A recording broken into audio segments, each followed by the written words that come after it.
Macuningni endi boshlab chiqib o'tsangiz, Macunning qanday kelib qolgan ko'ch, men buni bir qisqa davit qisqa. Bu bir istirun bayon bo'lmasa, tushunib bo'lmaydi. Bu ham Uyg'urlarning xavri va hamda 11-yil 10-oyning 10-kuni bu hozirgi Wuhan shahrining bir qismi Wuchangda Xitoydagi. Bu yerda Sunjungsanning inqilob partiyasi qo'zg'olon ko'tarib Manjularning hukmronligini ag'dirish muqaddimasini boshlaydi. Şu 11-yili 1911-yil 10-oyning 10 kunidagi shu inqilobni chigir qilgan holda Xitoyninki markaziy hokimiyati bo'linib ketdi-ku. Undan keyin hamma o'lkalar bir kuch bo'ldi, bir militarist bo'ldi-da. Militarizmni kuch shakllandi. Ko'rinishda Beijingga yoki Nanjingga bo'ysunmaydi deydi, bo'ysunmaydi bular. Shuning bilan bu Qinghai, Gansu, Ningxada Tungallarning kuch shakllandi 11-yildan keyin. Bular bir kuch bo'ldi. Ammo bular bir tuqqan go'lada, Mahun kuyiningki avlodlarimiz, Mabu Panglamdo, Majunglar, hammasi. Bu militarist kuchlar bir-birlariga manfaat olib so'qishayotganda Majungning ajizlab ketdi. Bu bizga yaqinroq shu Anshi turayotganda Gansu o'z saklida Gansu. Endi Uyg'urlar shu vaqtida shu Abduniyaz Merab bilan Salidorga shu 31-yili 4-oyning 4-kundagi shu Qumul inqilobini boshlaganda bular ajiz kelib qoldi, qumulmaydi. Endi yana nima deydi Uyg'urlar ko'ngil shundami? İslamiy qarindoshda, Islomiy qarindosh nuqtasini uning adam avatidir.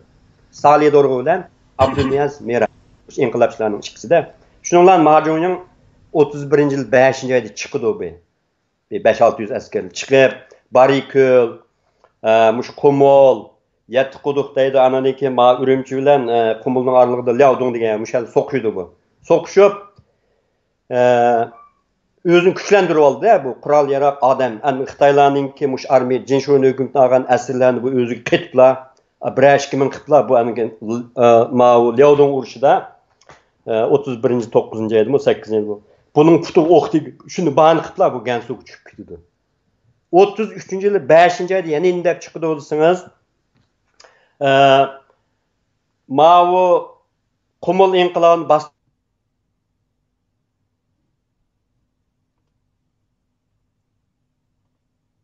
Qumul inqilobiga Shinseni avatidi Jinshun. Shinseni qismi qilgrak.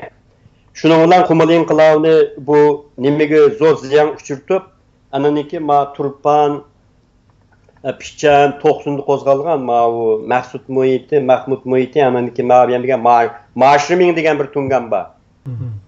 Majunning birinchi qatim chiqqan qoldirib ketgan tungan. Shular bir inqilob qo'zg'ab tozalab etgandan keyin Shinsey bu yerga keldi. Kelgandan keyin Shinseyning qismi kuchi yetmay, inqilobchilar ko'r nimaga chekindi qarshiga.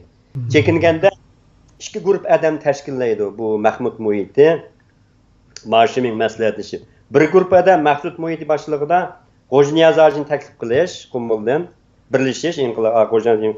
Ya'ni ikkinchi guruh nimaga Majunning yana adam avatish.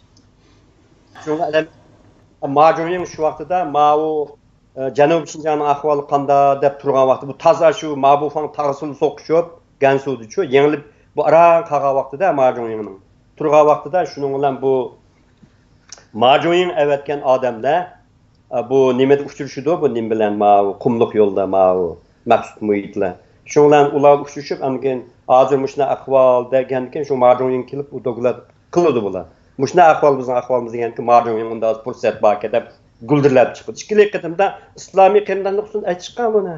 Ammo chiqqandan keyin birinchi qatim bo'lingan buning oshko'zligi Tungalning.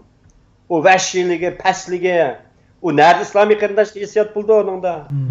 Ya'ni ikkinchi qatimdan keyin Mashiming Tungan buzdi ishni. Majunning adam avatlar deb. Shunga Maqsud Muhiti deb cho'l yo'li orqali avatdi. Mana bu sababdan chiqqan bu. Chiqib ana ikkinchi qatim balot yeridi bu. Butun qalam qanchasi. Mana bunun chiqishi.